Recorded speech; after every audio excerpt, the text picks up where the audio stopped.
صحبت اللہ والوں کی، صحبت اللہ والوں کی۔ ایک کافرہ عورت کا میں واقعہ آپ لوگوں کو سناتا ہوں، پھر میں بات کو مکمل کروں گا۔ ایک عورت تھی جو 60s میں تھی، یعنی اس کی عمر تھی کوئی 65 سال۔ اچھی ایجڈ عورت ہو جاتی ہے۔ وہ ریٹائر ہوئی تو اس کو 4-5 لاکھ ڈالر پروویڈنٹ فنڈ ملا، بینیفٹس ملے جو ریٹائرمنٹ کے ہوتے ہیں، اور وہ اپنی ریٹائرمنٹ لائف گزار رہی تھی۔ بڑی گاڑی اس نے رکھی ہوئی تھی، 4 ویلر ڈرائیو۔ ایک دفعہ وہ سفر سے کہیں سے آ رہی تھی کہ اچانک اس کی گاڑی کا ٹائر پنکچر ہوا، تو اس کو گاڑی ایک طرف کو پل کرنی پڑی۔ اب وہ گاڑی سے باہر نکلی، اس نے دیکھا کہ ٹائر پنکچر ہو گیا ہے، تو ٹائر بدلنا پڑے گا۔ لیکن بڑی گاڑی کا ٹائر وزنی بھی ہوتا ہے، اور اکیلے بندے کا اس کو ریپلیس کرنا مشکل بھی ہوتا ہے۔ پھر وہ تو عورت ذات تھی، عورت کمزور ہوتی ہے، نہیں کر سکتی، تو وہ کھڑی سڑک کے کنارے آنے والی گاڑیوں کو روک رہی تھی کہ کوئی بندہ رکے اور میری ہیلپ کر دے۔ اور چونکہ دن کا ٹائم تھا، سورج خوب گرمی برسا رہا تھا، لوگ مصروف تھے، تو آنے والی گاڑی تیز آ رہی تھی اور جا رہی تھی، کوئی رک نہیں رہا تھا۔ گڈ 1 آور اس عورت کو دھوپ کے اندر کھڑا ہونا پڑا۔ اب 1 گھنٹہ دھوپ میں کھڑا ہونے کی وجہ سے اس کو پسینہ بھی آیا ہوا، اور اس کی جلد جو تھی وہ ایسے سرخ ہو گئی جیسے جلد جل جاتی ہے گرمی کی وجہ سے۔ برا حال گرمی سے اس کا، اور کوئی اس کی مدد کے لیے رک نہیں رہا، تو پریشان بھی بڑی تھی۔ بڑی دیر کے بعد ایک لڑکا تھا جس کی عمر 30s میں تھی، یعنی 30-32 سال اس کی عمر تھی لڑکے کی۔ اس نے گاڑی کو روکا اور اس نے پوچھا کہ آپ نے مجھے کیوں روکا ہے؟ اس نے مجھے آپ کی ہیلپ چاہیے، آپ میرا ٹائر بدلوانے میں مدد کر دیں تو میں بھی چل پڑوں گی۔ لڑکے نے گاڑی روکی، باہر آیا، اس نے عورت کو دیکھا کہ بھئی اس کو اتنا پسینہ آیا ہوا ہے اور دھوپ میں کھڑے رہنے کی وجہ سے حالت اس کی بری ہوئی ہے، تو اس نے اس کو کہا کہ دیکھیں میری گاڑی کا اے سی چل رہا ہے، آپ گاڑی کی اگلی سیٹ پہ جا کر بیٹھ جائیں اے سی میں، آپ کو پسینہ بھی خشک ہو جائے گا اور آپ کو تھوڑا آرام بھی مل جائے گا، اور میں نوجوان ہوں، میں اکیلا یہ ٹائر چینج کر لیتا ہوں، میرے لیے کوئی مسئلہ نہیں۔ چنانچہ وہ عورت اس کی گاڑی میں اگلی سیٹ پہ آ کے بیٹھ گئی، اور لڑکا اس عورت کی گاڑی کا ٹائر چینج کرنے لگ گیا۔ اب یہ عورت جب ذرا ٹھنڈی جگہ پر بیٹھی، طبیعت بحال ہوئی، تو اس نے دیکھا کہ لڑکا بہت مشقت کے ساتھ گاڑی کا ٹائر چینج کر رہا ہے۔ تو اس کے دل میں احساس ہوا کہ یہ نوجوان بچہ ہے اور اس نے میری خاطر اتنی تکلیف اٹھائی، مجھے آرام دیا اور خود اکیلے تکلیف اٹھائی۔ یہ مجھے بھی کہہ سکتا تھا کہ مجھے ہیلپ کرو تو میں ہیلپ کرتی، مجھے اس نے ایئر کنڈیشن جگہ پہ بٹھا دیا اور خود دھوپ میں لگا ہوا ہے کام کرنے۔ تو اگر یہ ٹائر بدل دے گا نا تو میں اس کو $200-300 گفٹ دے دوں گی تاکہ اس کا بھی فائدہ ہو جائے۔ خیر کچھ دیر لگی، لڑکے نے ٹائر چینج کر دیا۔ اس نے آ کے کہا اس کو کہ ٹائر میں نے بدل دیا ہے، اب آپ اپنی گاڑی پہ جا سکتی ہیں۔ اس عورت نے $200-300 جیب سے نکالے اور لڑکے کو آ کے یہ میری طرف سے گفٹ لے لو۔ اس نے کہا نہیں میں گفٹ نہیں لیتا۔ بس اس نے پوچھا کیوں نہیں لیتے؟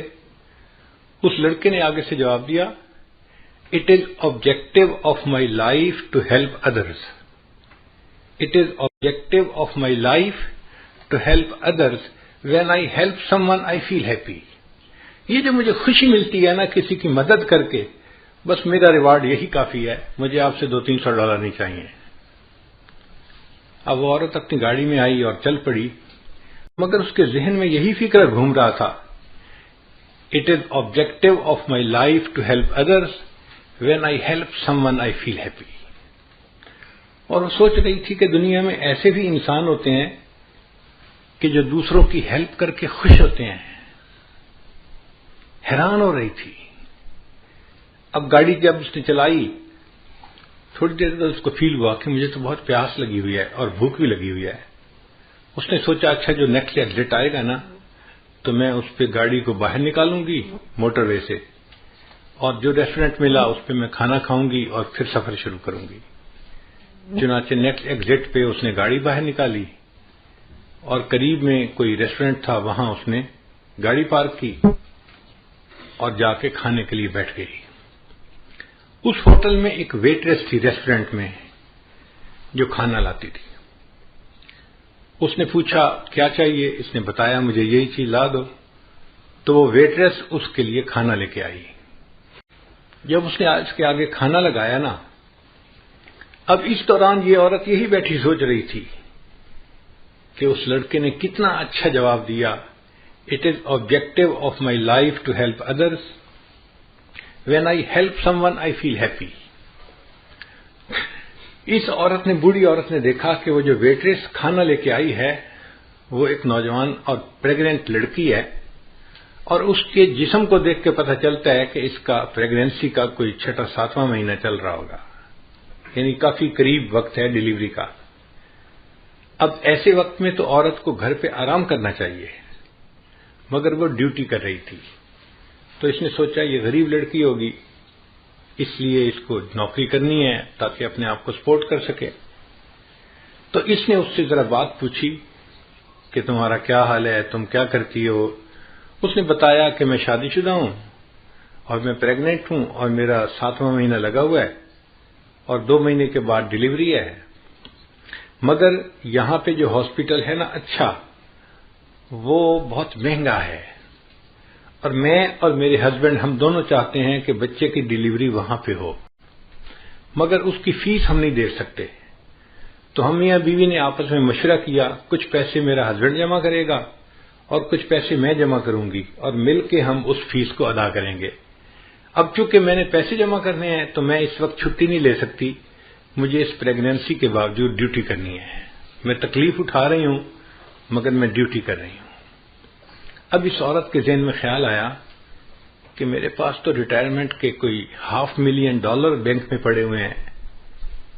اب $500,000 فالتو پڑے ہیں, اگر میں اس لڑکی کو اس کے ڈیلیوری کے اس کی فیس دے بھی دوں تو مجھے کوئی فرق نہیں پڑتا, مگر اس کے لیے آسانی ہو جائے گی اور یہ بچی اپنے گھر پہ آرام کرے گی. اس نے اس سے پوچھا کہ ہاسپٹل کی فیس کتنی ہے. اس نے کہا جی $5,000.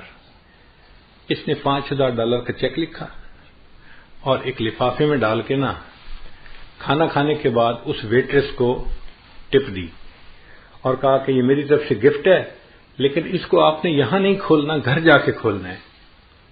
اس نے جیب میں ڈالی, ٹھیک ہے میں گھر جا کے کھولوں گی. اب یہ بوڑھی عمر کی عورت اپنے گھر واپس آ گئی اور وہ نوجوان ویٹریس جو تھی وہ اپنے گھر گئی ڈیوٹی کے بعد. جب گھر گئی تو اس کا ہسبینڈ جو تھا وہ ایک بزنس ٹرپ پہ گیا ہوا تھا دوسرے شہر, اور وہ واپس آ چکا تھا. چنانچہ اس ویٹریس نے اپنے گھر میں کھانا لگایا اور خاوند کے ساتھ بیٹھ کے کھانا کھانے لگی. اب کھانے کے دوران دونوں میاں بیوی آپس میں ڈسکس کرنے لگے کہ کتنا ٹائم رہ گیا بچے کی ڈیلیوری کا. اس نے بتایا کہ الٹرا ساؤنڈ کرنے والی ڈاکٹر نے اس تاریخ کو بچے کی ڈیلیوری کا ٹائم بتایا ہے. تو خاوند نے کہا کہ اچھا پھر ہمیں پیسے تیار رکھنے چاہیے, چونکہ ہاسپٹل والوں کو تو پہلے پیمنٹ کرنی پڑتی ہے پھر وہ بندے کو ایڈمٹ کرتے ہیں. تو کیا تمہارے پاس پیسے جمع ہو گئے؟ لڑکی نے کہا ہاں میرے پاس بھی کچھ پیسے جمع ہو گئے ہیں, تو میں بھی کنٹریبیوٹ کروں گی, آپ بھی کریں گے, اور ہم دونوں مل کے بل پے کر دیں گے. اس دوران اس لڑکی کو خیال آیا کہ آج ایک عورت کھانا کھانے آئی تھی اور اس نے مجھے گفٹ بھی دیا تھا. تو اس نے اپنے ہسبینڈ کو بتایا کہ آج ایک عورت نے مجھے گفٹ دیا تھا. اس نے پوچھا کیا گفٹ دیا تھا؟ اس نے کہا پتہ نہیں, وہ لفافہ جیب میں ہے کپڑے میں. اس نے کہا لے آؤ. تو وہ نوجوان لڑکی گئی اور جیب سے وہ لفافہ لے کے آئی اور اس نے اپنے خاوند کو پکڑا دیا. اب جب خاوند نے اس لفافے کو کھولا تو اس کے اندر $5,000 کا ایک چیک تھا. اب نوکری پیشہ بننے کے لیے یہ ایک بگ اماؤنٹ ہوتی ہے امریکہ میں. $5,000 گفٹ مل جائے, لوگ تصور بھی نہیں کر سکتے. تو وہ لڑکا حیران ہو گیا کہ اچھا اس عورت نے تمہیں $5,000 یعنی فل پیمنٹ جو تھی کیس کی وہ پھر گفٹ کر دی. تو لڑکی نے کہا جی ہاں اس نے یہ گفٹ دیا ہے. تو لڑکے نے جب وہ چیک پڑھا نا تو اس چیک کے ساتھ ایک چھوٹی سی چٹ بھی لکھی ہوئی تھی اور اس چٹ کے اوپر لکھا ہوا تھا it is objective of my life to help others when I help someone I feel happy. تو لڑکے نے وہ فقرہ پڑھا, یہ وہ لڑکا تھا جس نے اس عورت کے ٹائر کو چینج کیا تھا. اس نے اس عورت کی ہیلپ کی تھی اللہ کی خاطر, اور اللہ نے اس عورت کے دل میں ڈالا, اس نے اس کی بیوی کو $5,000 کا چیک دے کے اس کو ہیلپ کر دیا تھا.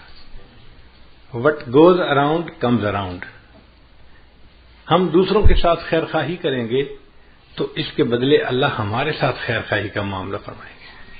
خیر خواہ بندے کے ساتھ ہمیشہ خیر خواہی ہوتی ہے, کیونکہ اللہ اس کے ساتھ خیر خواہی کرتا ہے, کوئی اس کی بدخواہی کر ہی نہیں سکتا. اس لیے ہم انکنڈیشنل خیر خواہی کریں دوسروں کے ساتھ. ہمیں اس میں یہ نہ توقع کہ جی وہ تو ہمارے ساتھ خیر خواہی نہیں کرتا, ہم کیوں کریں. بھئی وہ کرتا ہے یا نہیں کرتا, ہم تو کریں نا. جب ہم کریں گے تو اللہ تعالیٰ اس کے بدلے ہمارے ساتھ بھی خیر خواہی کا معاملہ فرما دیں گے. صحبت اللہ والوں کی, صحبت اللہ والوں کی اللہ سے ملوا جاتی ہے. صحبت اللہ